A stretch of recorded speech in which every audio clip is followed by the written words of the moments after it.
Olá, sejam bem-vindos, muito prazer.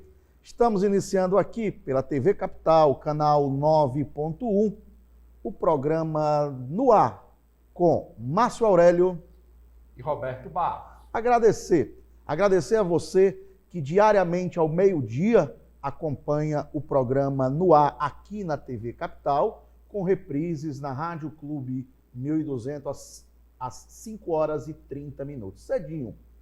Eu queria, de coração, agradecer durante toda a semana. Hoje é sexta-feira, né, meu povo? Juízo mesmo. E como todas as sextas-feiras a gente convida alguém, estamos recebendo aqui prazerosamente a visita da doutora Mayra Pinheiro. Doutora, antes de tudo, muito obrigado pela visita, tá bom? Valeu mesmo pela presença aqui no programa No Ar. Eu que agradeço, é uma honra muito grande estar aqui ao lado de duas pessoas que levam informação de qualidade para o povo cearense. Uma honra para mim. Primeiro, doutora Mayra, agradecer novamente por ter aceitado o convite e participar do programa. Você esteve como deputada federal, eu queria começar por aí, né? Aliás, é até bom a gente fazer um pouco do preâmbulo da doutora Mayra, né? Isso. Doutora Mayra, que é ex-presidente do Sindicato dos Médicos do Estado do Ceará. Doutora Mayra, que já foi secretária nacional de uma das secretarias do Ministério. A nomenclatura é muito grande. Difícil dizer, mas a gente consegue dizer a mensagem. Isso, do Ministério da Saúde durante um bom tempo. Foi candidata, já teve a oportunidade de ser ao Senado, muito bem votado dentro das circunstâncias da época. Disputou o mandato de federal, assumiu agora por 4 meses recentemente. Ela já tem essa experiência de Brasília, não só do Executivo, mas agora do Legislativo. Então, dentro desse preâmbulo, Roberto, a gente já começa o bate-papo. É isso mesmo. Eu ia começar pelo último ponto aí. Como foi a experiência como deputado federal? Como o Márcio falou, você já tinha tido uma experiência no Executivo, no Ministério da Saúde durante 4 anos, fez um trabalho, na minha visão, muito bom. E eu queria que você comentasse como foi a sua experiência como deputado federal, o que lhe chamou a atenção, o que você destaca como importante para a gente ir conversando aqui nessa conversa. Obrigado.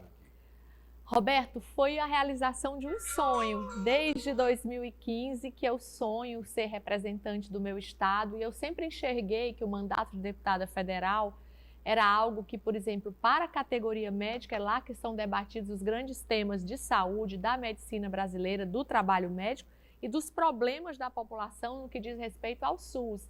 Esses 4 meses foram a comprovação do que eu esperava, que lá é o espaço dos grandes debates para a resolução dos problemas nacionais. Foi muito importante estar ao lado dos meus pares, médicos e não médicos, mas pessoas que defendem os mesmos ideais, que têm os mesmos valores que eu, que entendem as necessidades do SUS. E eu também tive uma comprovação. Muita gente pensa que vai para Brasília para fazer projeto de lei.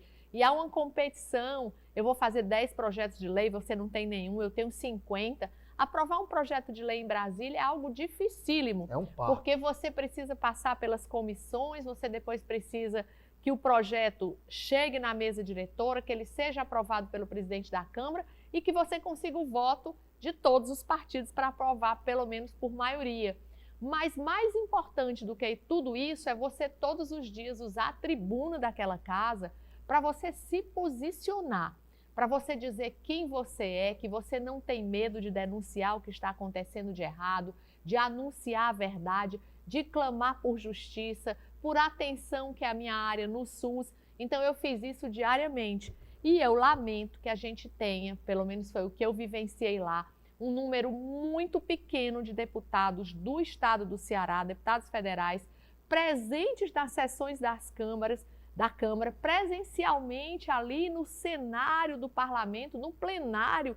Todos os dias a sessão abre por volta de 15 horas, antes disso a gente tem as breves comunicações. Eu não via nenhum deputado cearense, com raras exceções, eles decidem nos gabinetes, não há interação e a população não os vê denunciar, nem anunciar e nem clamar, que é nossa função de parlamentar. Eu acho que isso aí se demonstra muito, vamos supor, de liderança mesmo, quem é que nós temos hoje. O Guimarães como líder do governo, né?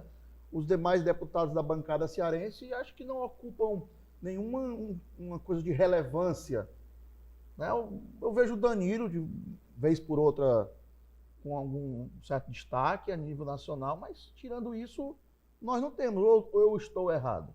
Não, mas eu entendo que você não precisa ocupar um cargo de liderança. Você não precisa ser líder da minoria, líder da maioria, para você ter direito a usar o parlamento. Você se inscreve Mas que mostra e um pouco fala, mas mas mostra um pouco você do mandato, todos né? os dias precisa Da se força. posicionar. O povo quer coragem. O povo quer representantes que, estando lá, lhe representem e gritem, entendeu? Protestem, cobrem a atuação do governo federal, cobrem a atuação dos órgãos públicos de controle, porque o país está vivendo uma situação de caos. Então as pessoas querem ouvir quem elas escolheram para as representar todos os dias, defendendo as pautas que elas precisam que sejam anunciadas, que sejam defendidas e denunciando o que está acontecendo de errado no país. Para isso você não precisa, eu acredito, ter nenhum cargo de liderança. E eu fiz isso porque é o nosso dever. Não porque eu seja boazinha ou melhor do que ninguém, mas eu queria ver os deputados, inclusive os que eu votei, fazendo isso todos os dias. Mayra, eu queria que você falasse nesses 4 meses aí que você ficou, algo que lhe marcou lá, alguma votação ou alguma discussão que você achou importante, que você acha que contribuiu para o debate lá na Câmara dos Deputados? Teve alguma que você gostaria de relembrar ou de mostrar para o povo cearense que está nos acompanhando? Sim.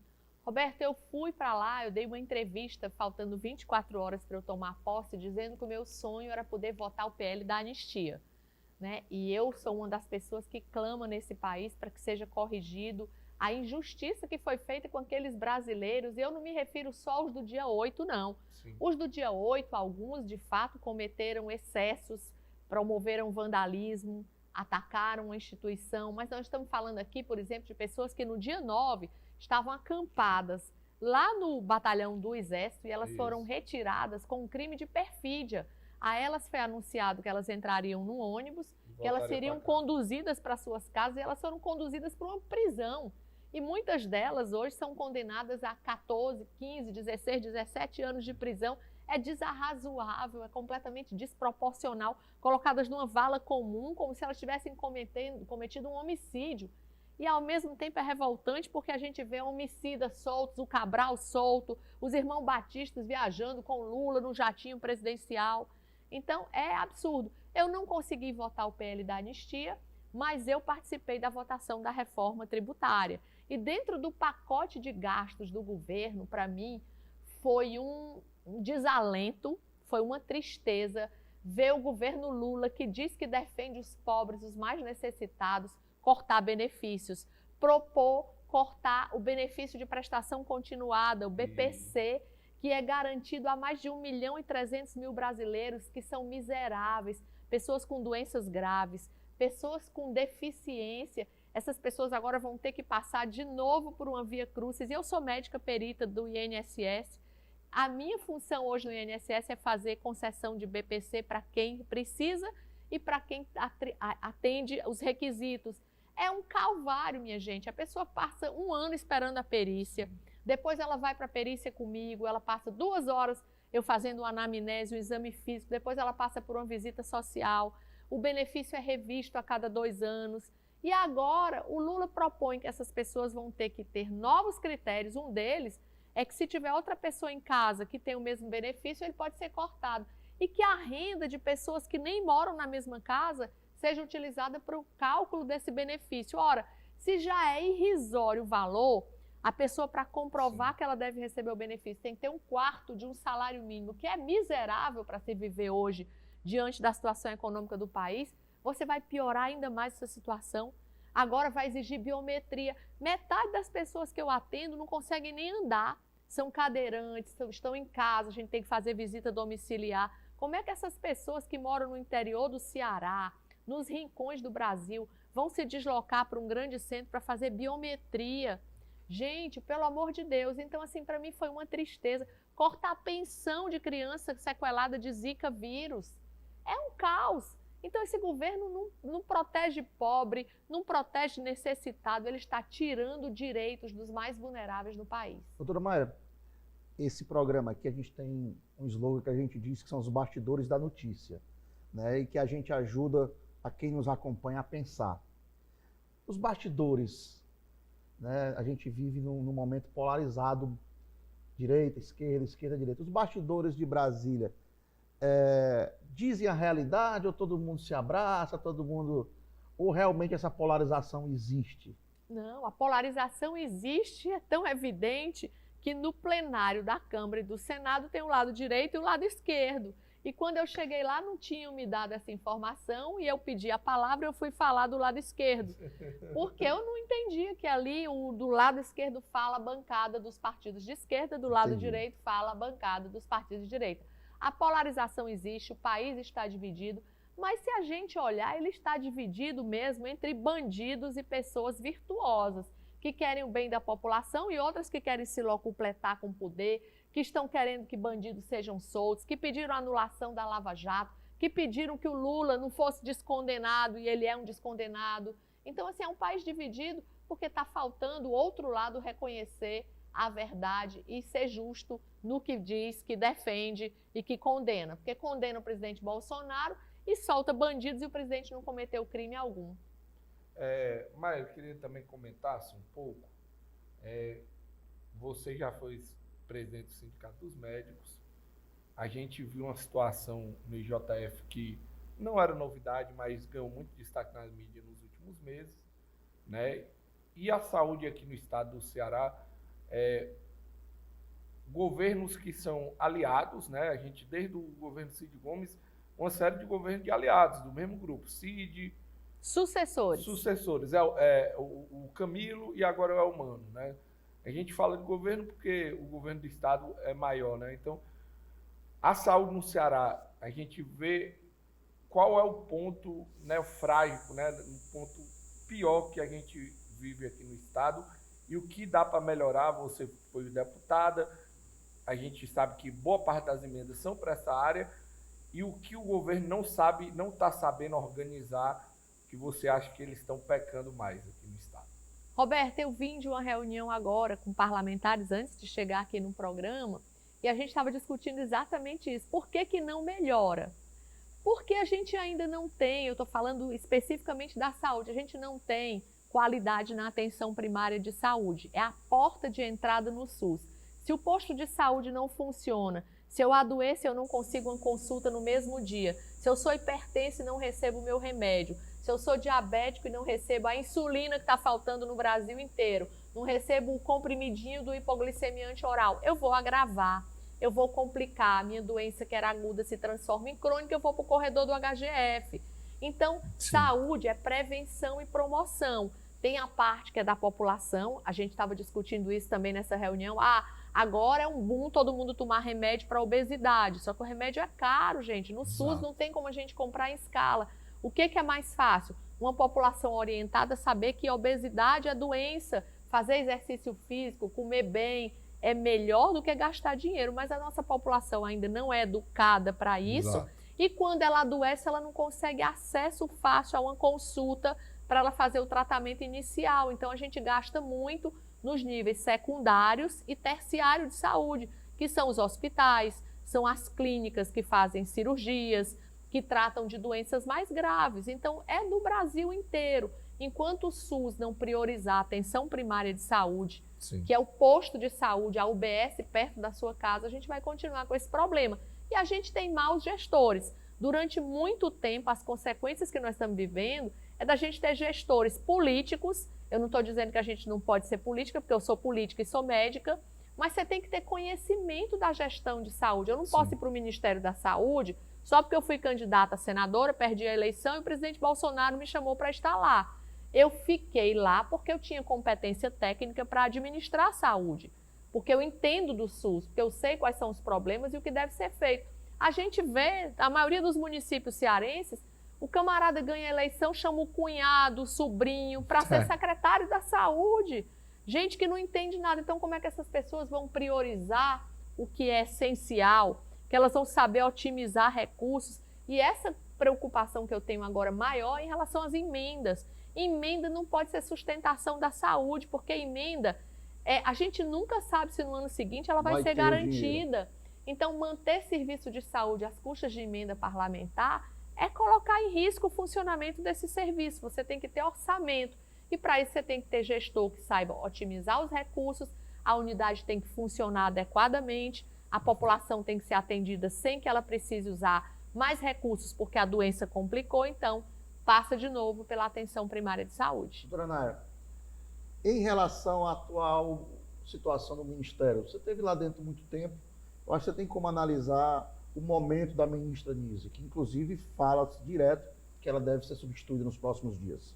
Já passou do tempo da ministra ser substituída. A ministra era presidente da Fiocruz, fazia militância política na Fiocruz, que é uma entidade partidária, né, de esquerda, que alguns têm como uma referência na saúde, mas a Fiocruz, na verdade, tem bons nomes, tem pessoas que são de fato cientistas, mas boa parte do trabalho da Fiocruz é a militância pela causa LGBT, é militância política e ideológica mesmo no país. É um terceiro poder dentro da saúde, fazendo até confronto com as pautas do Ministério da Saúde. Eu experimentei isso. Quando eu estava no Ministério da Saúde, o ministro Mandetta criou uma pauta Brasil contra as drogas, a Fiocruz criou um seminário internacional de defesa do uso da cannabis.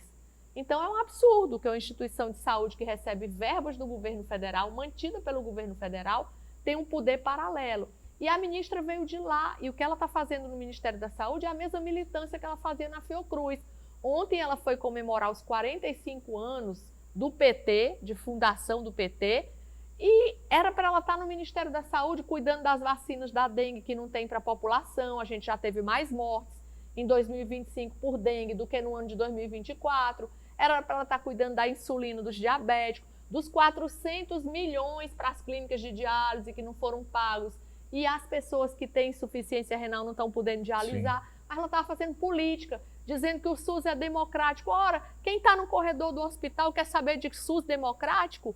SUS é para dar assistência de saúde, não é para estar fazendo militância de democracia, de aniversário de PT, de partido político. Passou do tempo da ministra sair, tem que ter um ministro competente que entenda de saúde e que não faça o Ministério da Saúde ser um partido político, que é o que está acontecendo agora. E a nível de Estado, Antônio Silva, né? O secretário? Atualmente? Sim. Doutora Tânia. Tânia, perdão. Doutora Tânia. Tânia Mara Silva Coelho. Isso. Né? Como é que a senhora analisa o momento da saúde da gestão do Estado do Ceará? Não mudou muita coisa. A doutora Tânia é uma pessoa extremamente responsável, que tem boa vontade, mas a gente que está na ponta, e eu trabalho dentro dos hospitais públicos do Ceará, os corredores continuam lá. Só deixou de ter a doutora Mayra denunciando para não ser de novo afastada, como eu fui pelo governador Camilo Santana, e agora afastada pelo governador Elmano. Mas se você for lá, tá tudo igual. Pessoas no chão, dormindo em papelão, falta de medicamentos, de insumos. Então, nós não sabemos se faltam recursos ou se é falta de prioridade para a saúde de fato. Doutora Mayra, entrando na situação, como você vê, eu acho que o Elmano está se pautando muito, foi uma pauta do Camilo e do Elmano, esse hospital da UES. Você acha que é o correto, a criação dele? Como você vê essa situação? O Camilo começou Camilo e o Elmano está levando como se fosse a grande pauta na saúde para o estado do Ceará. O hospital é muito bem-vindo, é uma necessidade. A gente tem um hospital César Caos, que eu trabalhei durante vários anos, fiz parte do meu internato médico lá, mas um hospital velho que põe em risco a vida de quem trabalha lá e dos pacientes, que fiação antiga, a estrutura física também já muito antiga, a gente já teve acidente no hospital, então o hospital da UES é bem-vindo, vai servir para a população, vai servir de referência no ensino para a Universidade Estadual do Ceará. O que me causa preocupação, e isso já foi apresentado na Assembleia Legislativa por alguns deputados, é a gestão desse hospital pelo ISGH, uma instituição governamental, um OS, né, que vai receber milhões para fazer essa administração, ela mesma escolhe o grupo gestor dela. Então, assim, é um direcionamento de serviços, é preciso que os órgãos de controle estejam atentos a isso, porque o ISGH já foi denunciado várias vezes no estado do Ceará por direcionamento de recursos, por uma cobrança de valores muito excessivos sobre os serviços prestados por ele, e até agora os órgãos de controle não tomaram nenhuma providência. A gente vai ter de novo o ISGH, que já gere UPAs e outras unidades de saúde, agora gerindo uma grande instituição e com um montante de recursos aí fenomenal. Falam de mais de 190 milhões, viu, Márcio? Para funcionar bem tem que ter muito dinheiro ali, porque é grande. Como é que a senhora vê isso, essa relação? A senhora considera promíscua essa relação de Estado barra instituições que administram órgãos públicos, como UPAs, como... Sabe o que você tem? É fundação cuidando, instituto. Eu lembro bem que ano passado aqui em Fortaleza nós tivemos as UPAs do Edson Queiroz. Foram 6 UPAs, 3 foram para o Instituto Carioca, as outras 3 para o outro instituto. Com um mês depois estava confusão no meio do mundo, porque um instituto tratava os funcionários de uma forma, com salário X, os outros tratavam de outra forma, né? E creio eu que deve ter sido com valores parecidos nas contratações. Como é que a senhora analisa isso? A gente vê também, só o que a gente vê, inclusive denúncias e mais denúncias de notas frias em prefeituras, né? De contratos, enfim, superfaturados, porque tem as vantagens da lei quando você é um instituto, né? As brechas que a lei te dá. Sim. Como é que a senhora analisa essa relação ente público barra institutos e fundações e OS, o que seja da vida aí? Você já começou a falar mais ou menos o que eu queria falar. É a relação. O problema é quem são essas instituições. O modelo é bom. O modelo das parcerias público-privadas, o Estado, ele não tem como... No papel é bom. No papel é bom. E funciona em alguns locais. Mas o Estado, ele hoje já não tem como gerenciar toda a rede, toda a estrutura de serviços que ele deve oferecer para a população. Você criar parcerias público-privadas, inclusive parcerias entre os municípios, os consórcios são uma boa ideia. O problema é quem executa. No estado do Ceará, e eu vou dar o exemplo daqui, porque isso é vergonhoso, aliás, a palavra não é vergonhoso, pessoal, é criminoso. Quem faz essas gestões de saúde são organizações criadas, muitas vezes até por políticos, que viram na saúde um bom negócio. Se ele criar uma ONG, uma OS de saúde, ele cobra do Estado, e se ele ajudou o governador, o prefeito, o deputado na eleição... As portas estão abertas. As portas estão abertas para ele apresentar essa OS, para gerir UPA, para gerir UBS. Então ele ganha um contrato milionário, onde 30% do recurso é pago para ele, que é a taxa de administração.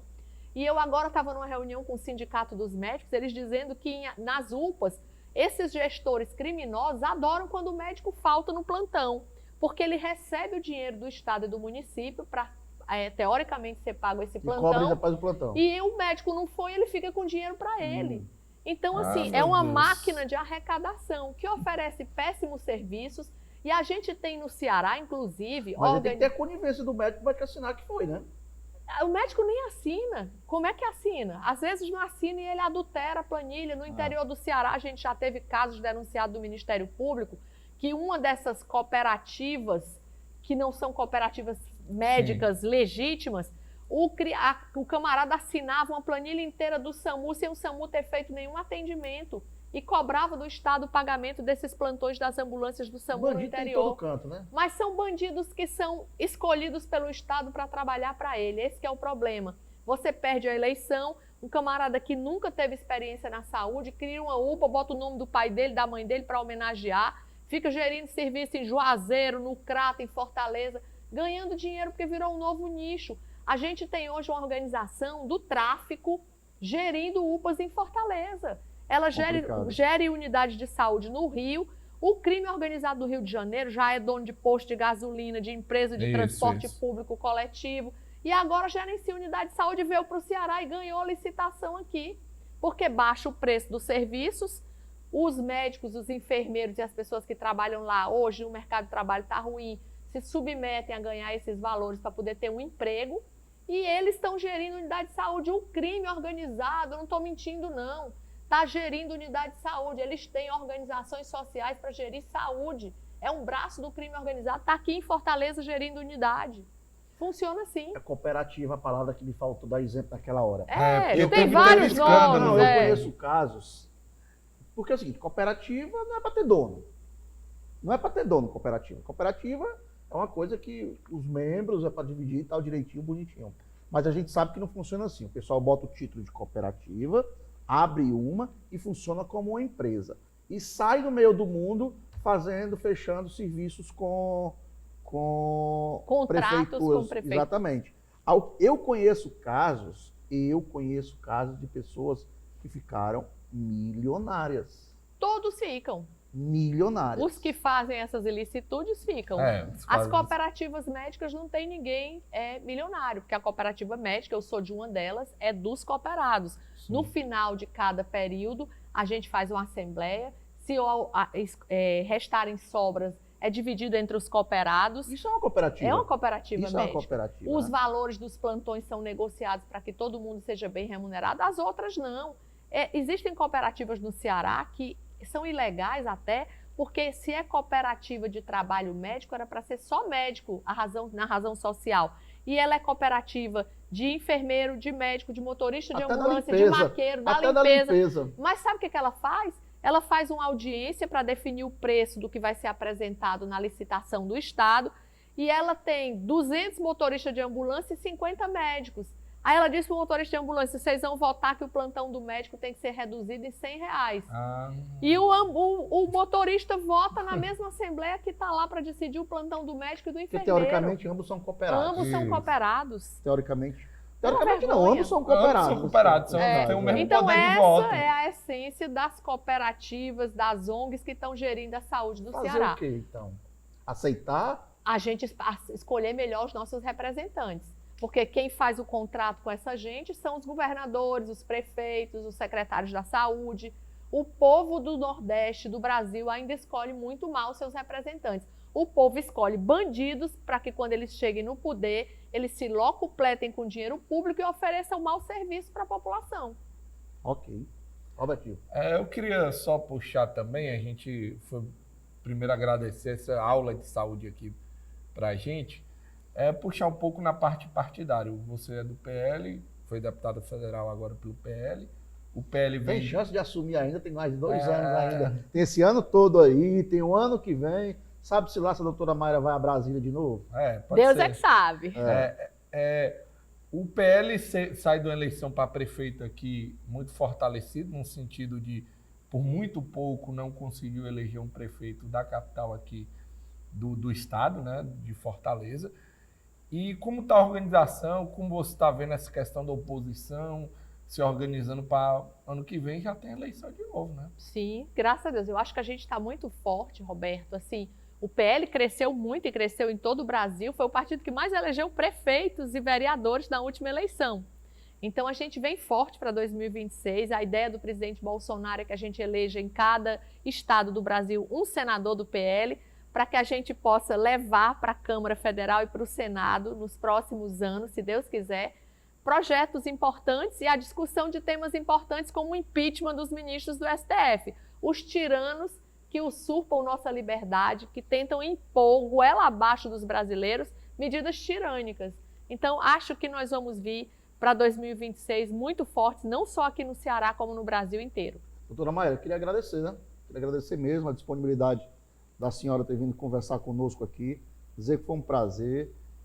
Quando puder, será bom demais o seu retorno para que a gente possa levar mais esse papo adiante. Eu vou estar sempre à disposição. Obrigado. Admiro o trabalho de vocês, respeito e continuem sendo imprensa independente e que leva o conhecimento, a verdade para a população. Obrigado, valeu, Roberto. Valeu, Márcio. Obrigado, doutora Mayra. Até segunda. Agradecer a você que acompanhou o programa No Ar com Márcio Aurélio e Roberto Barros durante toda a semana. Segunda-feira estaremos de volta. Um abraço, até lá.